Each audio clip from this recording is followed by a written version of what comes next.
does it hurt you that the FBI by certain people is distrusted or even hated? 100%. It kills me.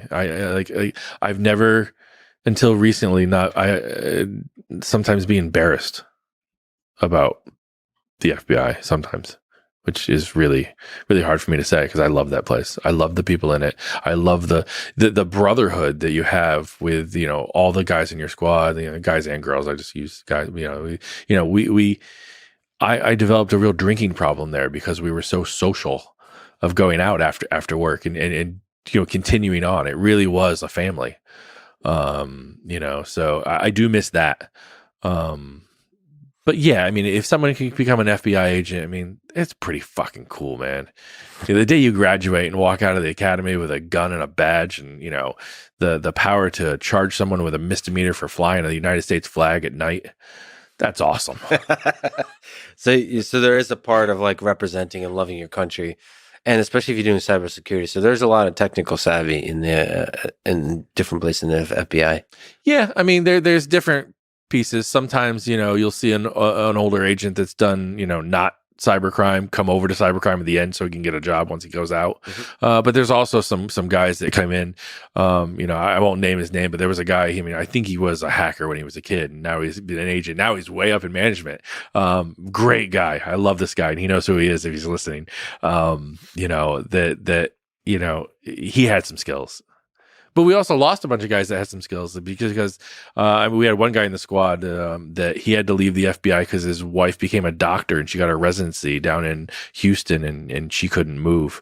He wasn't allowed to transfer, so he decided to keep his family versus the FBI. So there's some stringent rules in the FBI that need to be relaxed a little bit. Yeah, I love hackers turned like leaders. Like one of my quickly becoming good friends is Mudge. He was a big hacker in the 90s, and then now was recently Twitter chief security officer, CSO. But he had a bunch of different leadership positions, including being my boss at Google. But originally a hacker. It's cool to see like hackers become like leaders. I just wonder what would cause him to stop doing it. Why he would then take like a managerial route for high tech companies. I think a lot of those guys. So this is like the 90s. They really were about like the freedom. There's like a philosophy to it. Yeah. And when I think the hacking culture evolved over the years, and I think when it leaves you behind, you start to realize like, oh, actually, what I want to do is I want to help the world, and I can do that in legitimate routes and so on. But that's a story that, and yeah, I would love to talk to him one day. But I wonder how common that is too.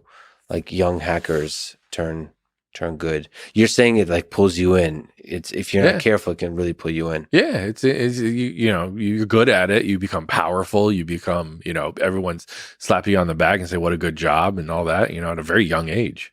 Yeah. So yeah, I would love to get into my buddy's mind on why he stopped hacking and moved on. Oh, that's gonna be a good conversation. In his case, maybe it's always about a great woman involved, a family, and so on. Yeah, that grounds you. Because there is a danger to hacking that once you're in a relationship, once you have family, maybe you're not willing to partake in.